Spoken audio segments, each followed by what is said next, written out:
everyone! Happy New Year! Welcome to Backpacker Flip Flops. I am your host, Joanne Hendrickson. This podcast is about my travels and experiences to different cities and countries around the world. My goal is to help travelers see and engage in places in a whole new way. Please check out my website, backpackerflipflops.com, or follow me on Instagram at backpackerflipflops. Each month, this podcast supports a different charity or organization, and you can check my website, backpackerflipflops.com/giving-back to see those organizations.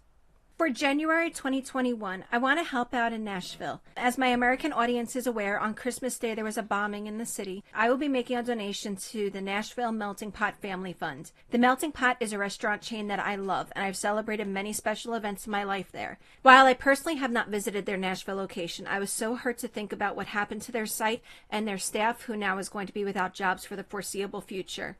The fundraiser I'll be donating to was set up by their Indianapolis location as a GoFundMe page, and it states, "We hope in this time of holiday spirit to raise money for the team members and their family during this unfortunate time."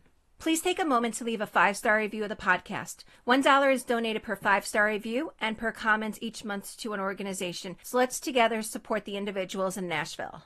Okay, so let's hop into today's show. A little random trivia. Would you believe in 2019 I was documented as being the 6th fastest U.S. citizen half marathoner in the world? Or in 2018 I was documented as the 4th fastest quarter marathoner from the United States? Well, it's true, and I have the certificates to prove it, but you'll hear a little bit more about that in a few minutes.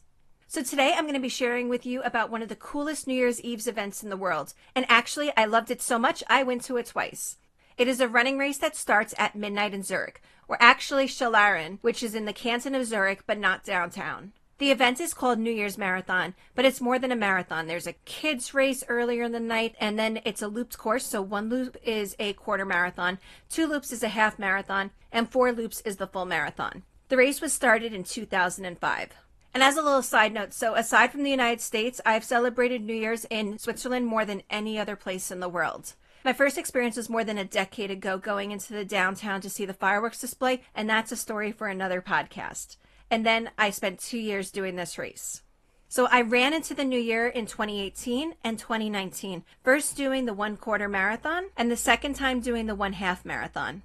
And not to be a conspiracy theorist, but I didn't do it in 2020, and we know how that turned out, so I'm definitely planning on doing the race again. It wasn't offered for 2021, but maybe I will see you at the starting line in 2022. The race starts inside of a sports hall, and I remember the first year I went in, I was a little bit nervous about there being a language barrier when trying to pick up my bib, but the volunteers spoke perfect English and were so amazingly friendly.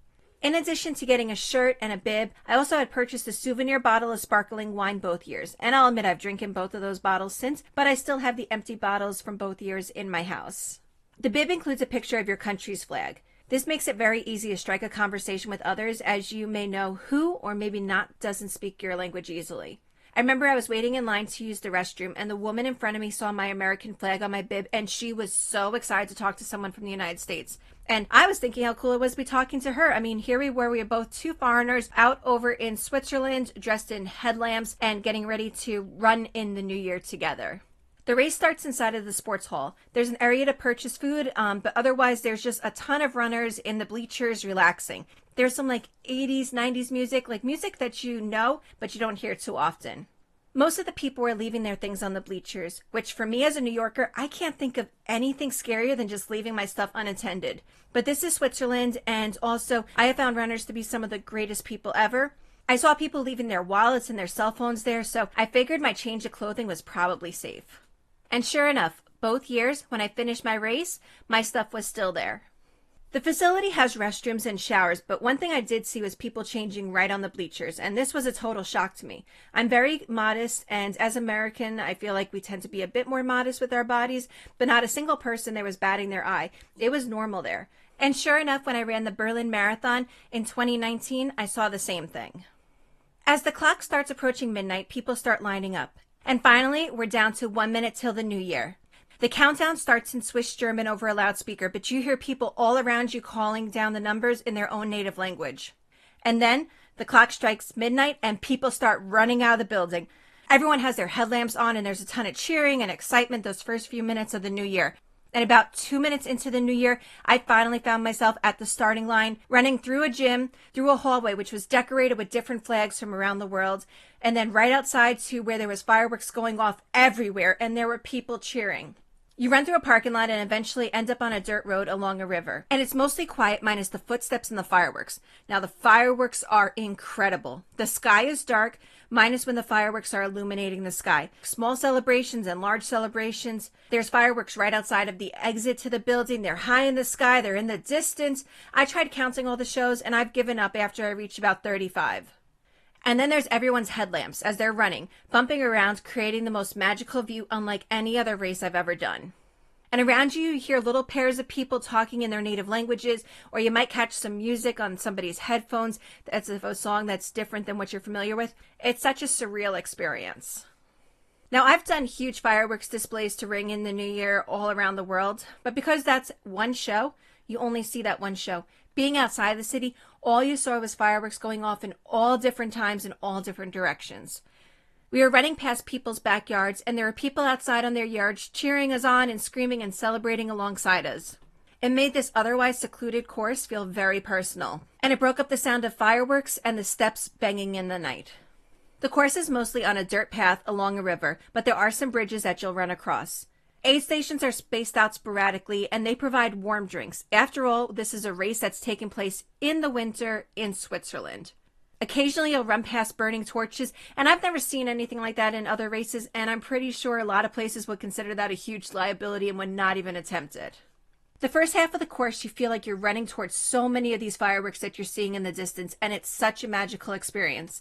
If you're running the half marathon, 2 loops, or the full marathon, 4 loops, I'll admit the second lap onwards won't be as much fun or scenic because the fireworks don't go on forever. But that first lap is surreal. The course is extremely straightforward and well laid out, and any potential hazards are spray painted so you don't have to fear tripping. I was not there to do a personal best time. I was there for the experience. And around 12:15 a.m., I actually just stopped and stood on the side of the dirt road and took in the experience. How so many of us from around the world were able to come together in a suburb of Zurich and experience something greater than fireworks or flash. We came together to simply run with other people from around the world. Towards the end of the first lap, the race takes you through what looks like a small village, and people still have their holiday lights up, and this small decorated area always makes me smile. Whether you're finishing the race or you're headed out to do a second lap, you're going to pass through the sports hall. And as you're running in, they call your name and say your nationality, and people are cheering in the building from the stands. I felt like a rock star. I've run through race finishes before where they call your name, but the building is dark and there's just lights pointed at you, and you feel like a celebrity given the ambiance of the venue and the whole experience. When you're doing that half marathon, like I did that second year, the second lap is quieter, there's less fireworks and less people, but it made spotting the occasional headlamp across the river even more special. After I concluded the race, I stuck around a little bit as they called in more runners and nationalities and found myself often saying, "Wow, they came all the way from so-and-so country to run this?" While they probably were thinking the same exact thing about me coming from the United States. Well, how did the race go for me? I am proud to say I'm a back-of-the-pack runner, and that was not going to change on this evening. I wanted to document the moment. I stopped a lot, especially on the first loop, to take in all the fireworks and the sounds and the mood. And well, I stopped a lot on the second loop when I did the half marathon because that's just how my body is. Now, there are people that go and take this race very seriously. They are there for the prestige of being one of the fastest times of the year, to qualify for other races, to break Guinness World Records. But to me, I was there to have fun, to enjoy it. I felt like I was smiling the entire time. And I'll admit, I didn't see everyone else smiling, but smiling was my motivation. And other runners have other motivations, and that's absolutely fine. So as I shared, for 2018, I was documented as the 4th fastest quarter marathoner from the United States. Though, in fairness, there was very few people there from the United States, and I came in last out of all of them. But until more half marathons took place around the world and more Americans ran in them, which I probably wouldn't be surprised if that was just a few hours later, I had bragging rights. My certificate officially ranks me as the 43rd fastest in my age group and 161st fastest overall, and my 10K mark documents me officially as the 355th worldwide fastest performances for 2018. In 2019, I had a better performance.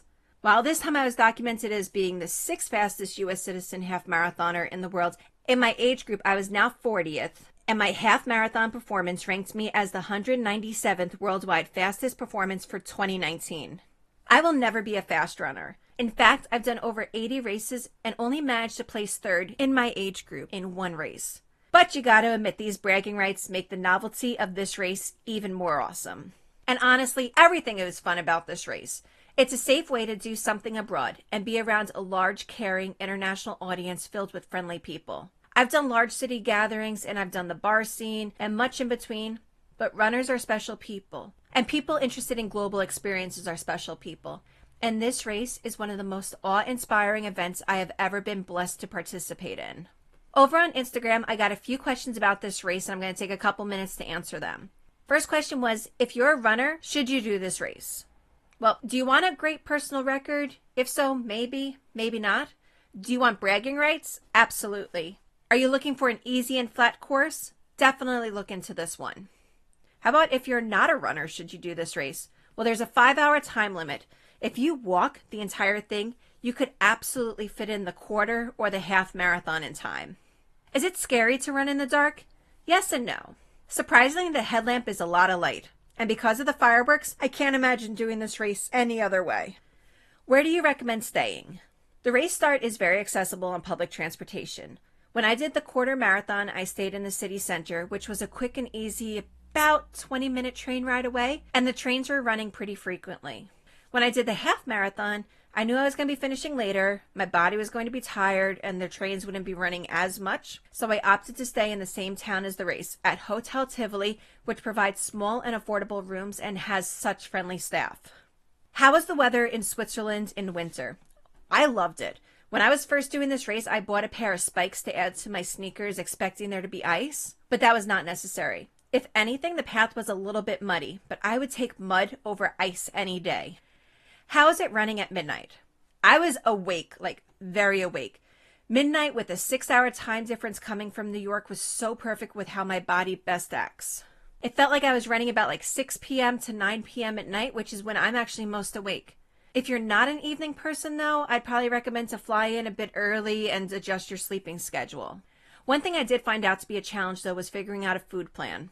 From my last podcast, you probably realize I'm pretty bad about planning food out, especially on holidays. So trying to find a place to eat at something that would make sense as a meal to eat before a run was a bigger challenge. However, I did find a pizza place that's right by the train station, not too far of a walk from the race start, which provided the perfect meal option. And also at the sports hall, they do have food for purchase. What was most challenging as an American running this race? So there was actually 2 unexpected challenges I would recommend American runners prep for before they do an international race. One, if you're from the United States, we use miles, and it's a bit mentally awkward to suddenly be trying to calculate out a race in kilometers. Personally, I use 2 printable pace bracelets, one in miles and one in kilometers, so I could easily track my pace. In terms of using a running watch, unfortunately, mine died before my half marathon, so I just ran for fun, but I was planning to keep my watch in miles and do what I was most familiar with.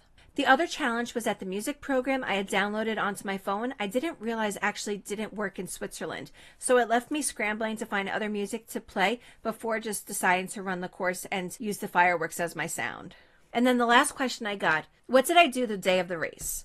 For the first year, on New Year's Eve, I was already in Switzerland. Back from like over a decade ago when I was in Switzerland for New Year's Eve, I had set a goal I wanted to go to Jungfrau, which is this huge, incredible mountain, and I wasn't able to make it then. So actually, on New Year's Eve, 10 years later, is when I decided to go to Jungfrau. So I was up in the mountains playing in the snow, and then a few hours later running a quarter marathon. The second year, I was actually flying in from Barcelona and arrived about 5 p.m., so I went straight to my hotel. Decide how serious you want to take the race and how much fun you want to have, and find that balance between the two. Next week, the podcast will be sharing about a trip in the United States. Thank you so much for listening. Feel free to contact me on my website, backpackerflipflops.com, and follow me on Instagram at backpackerflipflops. Over on Instagram, you'll be able to catch in my stories a sneak peek of the episode topic before the show, and also be able to submit in questions. Please remember to leave a 5-star review and tell a friend about this podcast. And together, let's help support the employees of the Nashville Melting Pot.